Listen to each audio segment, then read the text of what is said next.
Hey guys, this is Gaijin Hunter. If you're like me, maybe you just got a Switch Lite and you may be thinking to yourself, what is the best charging solution, both for the wall outlet and also for power banks as well. In this video, I'm going to quickly go over what power delivery is, how the Nintendo AC adapter works, and what's the best type of charger for your needs. Some quick figures here, the Nintendo Switch generally will use up to about 8.9 watts of power while playing for the more intensive games, less for the more simple games. It always takes the highest voltage available from its charger, and it does limit its draw to 2 amps and up to 18 watts, very similar to a lot of modern devices. You can see the Switch AC adapter is built specifically for this profile. It's got a low voltage setting for sort of like the Pro controller and stuff like that, and it's got that 15 voltage setting, which is good for the dock and also for the Switch in handheld mode, because it will take 15 volts at 1.2 amps for the maximum of 18 watts of power. But this also makes the AC adapter absolutely horrible for taking on the go if you want to use it with other devices. If you plan to take the wall adapter outside and not a power brick and use it to charge your device and you want to use it for other devices, I highly recommend that you get a USB-C power delivery compatible charger, something like the Anker PowerPort PD30 or something comparable. The Switch is power delivery compatible, so it's very important to understand what power delivery means. This is a special specification for USB-C, which allows it to provide higher power for fast charging, allows role reversal, which is why you can plug, let's say, one device into another USB-C device and it'll charge it. It also allows it to regulate its power consumption. And that last one is the most important one. So what power delivery does, and this is the same as all the other proprietary Qualcomm or Samsung fast charging technologies that they have for their devices, it's the same idea. A battery from anywhere from 0 to like 50% is a good sweet spot where you can fast charge the device using more watts without harming the device. The Nintendo Switch, these are the numbers here, generally 0 to 50% on a USB-A or USB-C adapter, so we're talking something like 10 watts of power. Generally takes about 95 minutes to get up to that 50% mark, where if you're using a USB-C power delivery compatible one, which is up to 18 watts, it's about 65 minutes. From the 50 to 70% mark, this is lane number 2, so it's going to start slowing down, but it's still fast charging. So normal charging will be about 40 minutes for this period, and power delivery will do it in about 32.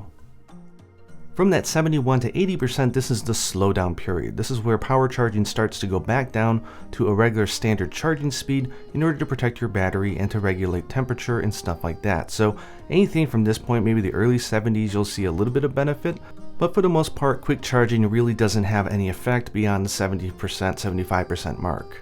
So again, if you look at the overall 0 to 70%, you're looking at about 1 hour and 40 minutes if you're using an 18 watt compatible power delivery standard charger, and about 2 hours and 20 minutes if you're looking at a standard charger or just a regular USB-C charger. These testing and figures was actually done on a regular Switch, which had a slightly lower capacity battery than the Switch Lite, so it might actually have a small variance, but I can't imagine a huge one. So if you only want to charge your Switch or your Switch Lite outside using a wall adapter, just use the AC adapter that Nintendo provided with the unit. It's built for specifications, especially for Switch, and will do the job perfect. However, if you want to be able to fast charge, let's say your phone as well, then you definitely want to get a power delivery compatible charger, which are going to be 30 watts, or you can spend a little bit extra money for a 60 watt one in case you're using something like a MacBook Pro or a higher end device.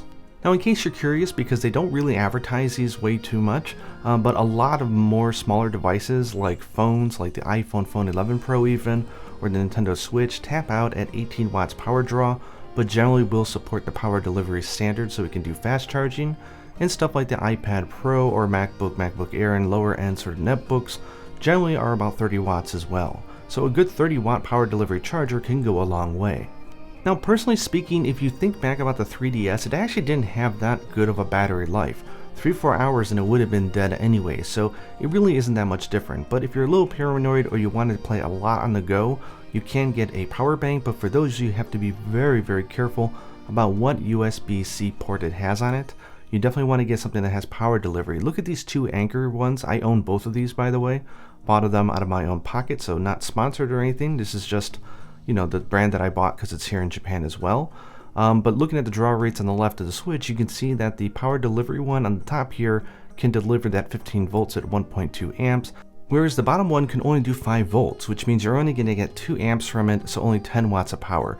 It's more than enough to maintain your charge as you play because, again, Even the top games will top out at about 8.9 watts as you play, but it's not really enough to be charging while you play, which is sort of like the experience we had with the Nintendo 3DS.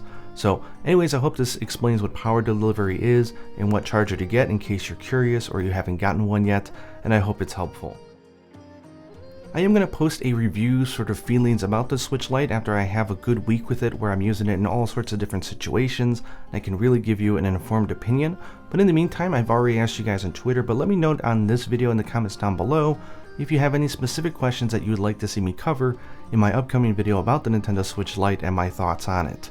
Anyways, it's going to be really good to finally get back to Monster Hunter Generations Ultimate now that I can play more on the go, where the original Switch was just a little too big for me, so I'm looking forward to perhaps doing even more content for that game as well. Hope this video helped you guys, and until next time, happy hunting.